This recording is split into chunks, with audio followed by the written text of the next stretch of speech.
ഇത് mass മോട്ടോഴ്സിതാണ്. ഹീറോൻ്റെ glamour വണ്ടി നമ്മൾ വർക്കിന് കയറ്റിയിട്ടുണ്ട്. ജനറൽ സർവീസ്, ഇൻഡിക്കേറ്റർ ചെക്കപ്പ്, അതായത് ബസർ വേണ്ട, ഇൻഡിക്കേറ്റർ ലൈറ്റ് മാത്രം വർക്കിംഗ് ആക്കണം. അതേപോലെ സീറ്റ് കവർ മാറ്റണം, വാട്ടർ സർവീസ് ചെയ്യണം. എഞ്ചിൻ ഓയിൽ ചെക്ക് ചെയ്യാൻ പറഞ്ഞിട്ടുണ്ട്. ചെക്കപ്പ് മാത്രം പറഞ്ഞാണ്, ചെക്കപ്പ് ഉള്ളി. അതേപോലെ ഹാൻഡിലിൻ്റെ എൻഡ് പുഷ് ഇടാൻ പറഞ്ഞിട്ടുണ്ട്. മിററിൻ്റെ ബൂട്ട് സെറ്റ് ഉണ്ടോ എന്നുള്ളത് ചോദിച്ചിട്ടുണ്ട്. അത് നമുക്ക് ബൂട്ട് മിറർ അസംബ്ലി അടക്കം വരുമ്പോൾ ഉണ്ടാവുള്ളൂ, അല്ലാണ്ട് സെപ്പറേറ്റ് സ്പെയർ ആയിട്ട് വന്നില്ല. പിന്നെ rear Kaul setting, rear Kaul മൊത്തം പൊട്ടിയിരിക്കുകയാണ്. അതൊക്കെ ഒട്ടിച്ചൊക്കെ വെച്ചാണ്. ഇപ്പോൾ തൽക്കാലത്തേക്കുള്ള സെറ്റപ്പ് നമുക്ക് ചെയ്തിടാം.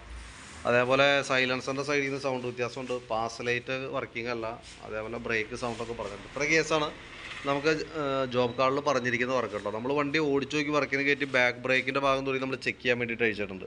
ബ്രേക്ക് ലൈനർ മാക്സിമം അതിൻ്റെ അഡ്ജസ്റ്റ് ചെയ്ത്, അതായത് ക്യാമൊക്കെ തിരിച്ചിട്ടാണ് നമ്മൾ യൂസ് ചെയ്തത്.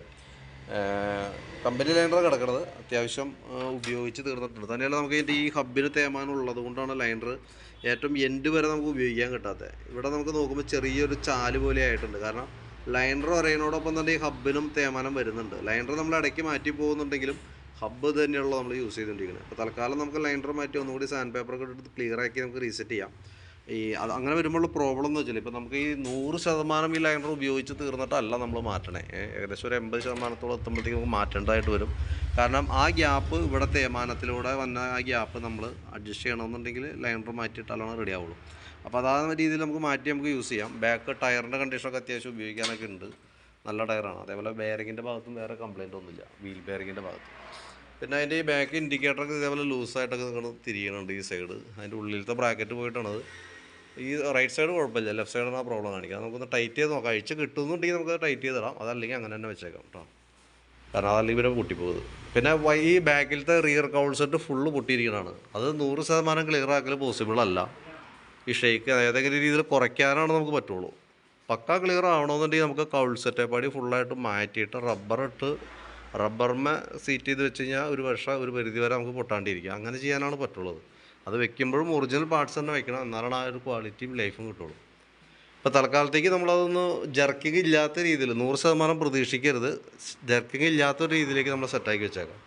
പിന്നെ ബാക്കിലത്തെ ചെയിൻ സ്പോക്കറ്റ് നമുക്ക് അഡ്ജസ്റ്റ് ചെയ്യാനുണ്ട്, നമുക്ക് ടൈറ്റ് ചെയ്തിടാം. ബാക്കിലത്തെ ഈ ഫുഡ് റെസ്റ്റിൻ്റെ ബ്രാക്കറ്റിൻ്റെ പിടിപ്പിക്കുന്ന ഈ ബോൾട്ട് ഉണ്ടല്ലോ, ഈ സൈഡിലൊന്ന് ടച്ച് ആവുന്നുണ്ട്. അപ്പോൾ അതിൻ്റെ ഒരു ഉറച്ചിലാണ് ഈ കാണുന്നത്. അപ്പോൾ അതൊക്കെ ഒന്ന് ക്ലിയർ ചെയ്ത് ആ ഗ്യാപ്പ് മെയിൻറ്റെയിൻ ചെയ്ത് വെക്കാം. പിന്നെ അതുപോലെ നമ്മൾ അതിൻ്റെ എയർ ഫിൽറ്റർ ക്ലീൻ ചെയ്യാൻ വേണ്ടി അയച്ചാണ്. എയർ ഫിൽറ്ററൊക്കെ നല്ല രീതിയിൽ ബ്ലോക്ക് ആയിട്ടുണ്ട്. എയർ ഫിൽറ്റർ മാറ്റി പുതിയത് സെറ്റ് ചെയ്യാം. പിന്നെ ഈ ഫുഡ് റെസ്റ്റ് ഈ സൈഡിലേക്ക് ഒന്ന് ചെരിഞ്ഞ് പോകുന്നിട്ടുണ്ട്. ഒന്ന് തട്ടി ഒന്ന് ലെവൽ ചെയ്യേണ്ടതായിട്ട് വരും കേട്ടോ. കാരണം ഒരുപാട് ബാക്കിലേക്കാണ്. ഈ സൈഡ് പോയി ടച്ച് ഇടിച്ചിട്ട് എങ്ങാണ്ട് ബാക്കിലേക്ക് വന്നിട്ടുണ്ട്. അപ്പോൾ അതൊന്ന് ലെവൽ ചെയ്തിട്ടേക്കാം. ഗിയറിൻ്റെ പെഡലൊന്ന് ലെവൽ ചെയ്യാനുണ്ട്. പിന്നെ നമുക്ക് ഈ സൈഡിലേക്ക് വരുമ്പോഴത്തേക്കും അതിൻ്റെ ബാറ്ററിയൊക്കെ നമ്മൾ ചെക്ക് ചെയ്ത് പോകുന്നുണ്ട്. ബാറ്ററി നമുക്ക് 2022 മോഡൽ ബാറ്ററിയാണ് വണ്ടിയിൽ ഇരിക്കണേ.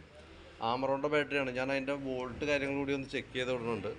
വോൾട്ട് നോക്കുമ്പോൾ 13.4 വോൾട്ട് കാണിക്കുന്നുണ്ട്. ബാറ്ററി ടെസ്റ്റിലേക്ക് വിടുമ്പോൾ 9.9 വോൾട്ട് കാണിക്കുന്നുണ്ട്. അപ്പോൾ നിലവിൽ ഇപ്പോഴത്തെ കണ്ടീഷനിൽ ഇതുവരെ കുഴപ്പമൊന്നുമില്ല. ബാറ്ററിക്ക് സെൽഫ് കാര്യങ്ങളൊക്കെ വർക്ക് ചെയ്താലും കുഴപ്പമൊന്നുമില്ല. അപ്പോൾ ബാറ്ററി ഡൗൺ ആകുമ്പോൾ ഫസ്റ്റ് ലക്ഷണം കാണിക്കുന്നത് സെൽഫ് എടുക്കാനുള്ള ബുദ്ധിമുട്ടായിട്ടായിരിക്കും കേട്ടോ. പിന്നെ നമുക്ക് അതിൻ്റെ എഞ്ചിൻ ഓയിൽ ചെക്ക് ചെയ്ത് നല്ല ഓയിലാണ്, കുഴപ്പമൊന്നുമില്ല. പിന്നെ നമുക്ക് ഈ പ്ലഗ് നമുക്കൊന്ന് മാറ്റിയിടണം. എയർ ഫിൽറ്റർ മാറ്റുമ്പോൾ കൂട്ടത്തിൽ തന്നെ നമുക്ക് പ്ലഗ് മാറ്റേണ്ടതായിട്ട് വരും. പിന്നെ ഫ്രണ്ടിലേക്ക് വരുമ്പോൾ ഫ്രണ്ട് ബ്രേക്കും കൂടി നമ്മളൊന്ന് അഴിക്കണം. ക്യാമൊക്കെ ഒന്ന് അഴിച്ച് ഗ്രീസ് ചെയ്തിട്ടാണ് നമ്മൾ റീസെറ്റ് ചെയ്യുന്നുള്ളൂ. വീൽ ബെയറിങ്ങൊക്കെ ചെക്ക് ചെയ്ത് വേറെ കംപ്ലയിൻ്റ് ഒന്നുമില്ല. കോൺസെപ്റ്റ് ചെറിയൊരു അടിയുണ്ട്, അത് നമുക്ക് തൽക്കാലം ടൈറ്റ് ചെയ്തിടാം. പിന്നെ ഈ ആക്സിലേറ്ററുകളൊക്കെ ചെറിയൊരു ടൈറ്റ് കാണിച്ചു തുടങ്ങിയിട്ടുണ്ട് കേട്ടോ.